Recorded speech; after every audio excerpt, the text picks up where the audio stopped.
Fantasiana is a small family theme park that's been operating outside of Salzburg, Austria for almost 30 years. They typically fly under the radar in the European theme park space, but they made a huge leap in 2025 with the addition of a brand new Mack Rides roller coaster named Helios. This small but mighty thrill ride completely redefined their image, introducing new, elaborate theming unlike anything else on property, and an exciting layout that threads across the front entrance. Helios is now the first and last thing you will see upon your visit to Fantasiana. And this is not a big park. You can see the ride from just about anywhere. The track length itself stretches across almost half the park. It's a smooth, comfortable experience and just what they needed. I had the opportunity to experience it for my first ever time just 2 months after it opened. And after experiencing it multiple times in just about every seat, I'm going to walk you through that ride experience, discuss each individual element, and at the end, give the ride a final score.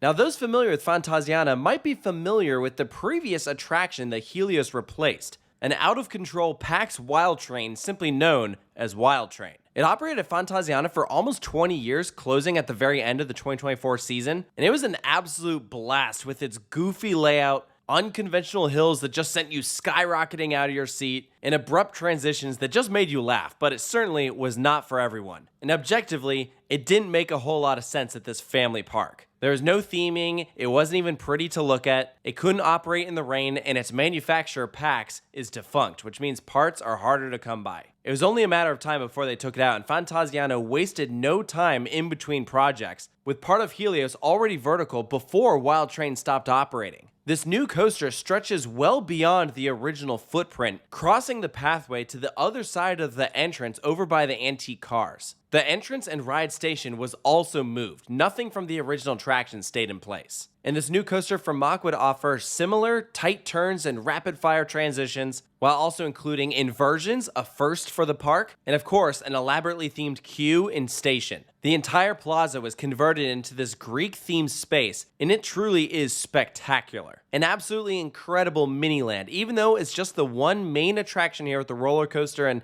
a splash pad and a little food stand. It is so impressive and exactly the type of immersive attraction that you would find at a larger park. But instead, it's here at small little Fantasiana, and I love to see it. It's getting me excited for their future. The name Helios is of course in reference to the Greek sun god. There's a brief interior cue that tells the story of how you'll be flying through the sky. Helios does so on a fiery chariot, which you actually see in projection form before you start up the lift hill. I love this massive statue here, the color changing lights, and of course, a completely custom soundtrack. Helios is a bizarre attraction because it has a Big Dipper layout, the likes of Lost Gravity or Wiener Looping. But its train is identical to Voltron at Europa Park, which is a Stryker coaster. When Fantasiana initially announced this attraction, they said, we're getting a Stryker coaster. As it was getting built, people were like, oh, this is just a Big Dipper. So which is it? Well, there isn't really a clear answer. I've talked to both people at Fantasiana and Mack about it,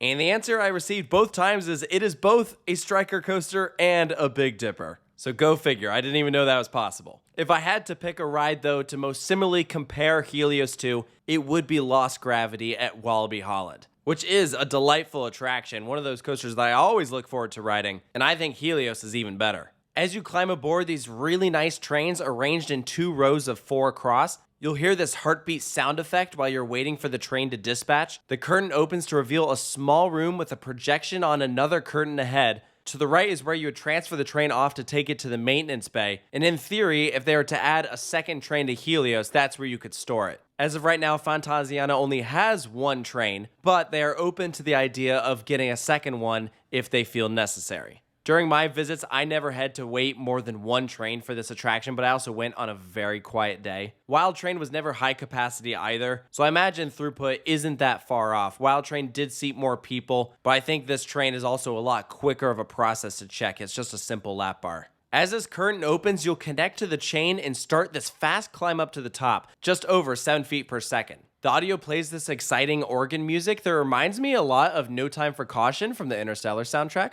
Not a bad thing at all, I really enjoyed it. You'll crest over and whip sharply to the right, diving directly down in a traditional wing over drop, a rollover so steep that it almost feels like you're upside down. When you sit on the left side, you get whipped harder. Definitely ride this more than once so you can get that full experience, but in general, I preferred that left seat because that drop is just so awesome and you get a wider turn radius when you go over the drop instead of under it. If you've ridden Lost Gravity at Walibi Holland, it feels very similar. From here, you immediately whip into this absolutely crazy outer bank that really started making the rounds on social media. As soon as people saw it going into place, like, whoa, do you see how steep this is? And yeah, it's pretty ridiculous. You would be gone if it wasn't for that lap bar. You're pressed into it with so much force. It is incredible. And you whiz past the top tower of this building, leveling out into a step down little ejector airtime pop and rolling over into inversion number 1, a corkscrew. Helios has 3 inversions. This is the first of 2 moments that passes directly over that Fantasiana sign that is the front entrance. A new exciting introduction to this park, but it's just for the turnaround. You rise up and slow down, gradually entering a barrel roll down drop that is inversion number 2. And you truly stall out here before that element. You're dangling to the side. And this roll is another awesome moment to take from the left-hand side. And you'll quickly duck underneath an arch into a little bunny hop and then thread through the station, passing directly over the loading zone. One of those brilliant interactions that's a near miss for passengers and gets people waiting to board hyped up. You'll quickly turn to the right under the outer bank, pass over the rooftops, and then rotate into another outer bank. Not as steep as the first, but this is that picture-perfect moment that's quickly become like that iconic view of Helios. Something you can easily see from the pathway as you just dive through an archway. These beautiful ruins, you're passing over a new body of water, thread through an S-bend past the windmill, enter one more turn, and then you hit the brake run. You have returned to the station in what is about a 45-second experience as soon as you start up the lift. 35 seconds once you drop off, just over 1,500 feet of track. So not the longest ride in the world, but neither was Wild Train. Considering the size of this property and their budget, I'm impressed we got a ride this solid. I'm sure they could have afforded an extra element or 2, but they chose to put that money towards theming and immersion, and I think they made the right call. The ride is just as fun to watch as it is to ride, but that does not mean that it is a perfect experience. With these trains still being relatively new for Mack, I think they still have a few kinks to work out when it comes to smoothness. Generally speaking, the faster the ride vehicle is going, the smoother it feels. AKA those last few elements, that S-bend, the final turn, feel a bit shuffly. And naturally on those end seats or in the back, you'll feel it more than if you're sitting in the center. I would actually say those front seats are pretty smooth. Those first few elements especially, very smooth. If you're one of those people that's sensitive to roughness, I would definitely recommend an interior seat, but the more extreme ride experience will for sure be on the ends. The right side is really whippy for the inversions, but it won't track as well. So it's a give and take. I believe one of the reasons for this could be because this is a lighter train, especially when you compare it to Voltron,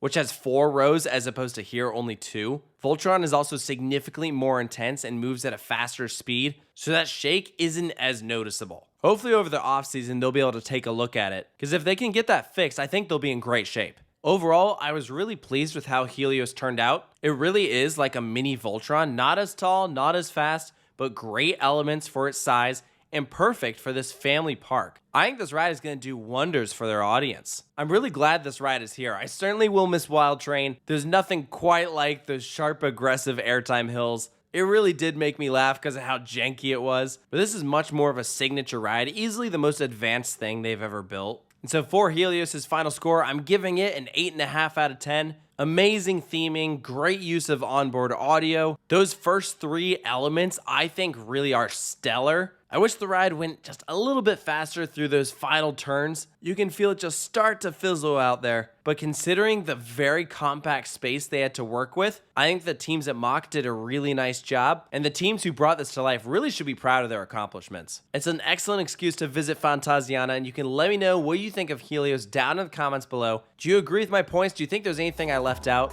And of course, make sure to stay tuned for more here at Coaster Studios, and I'll see you next time.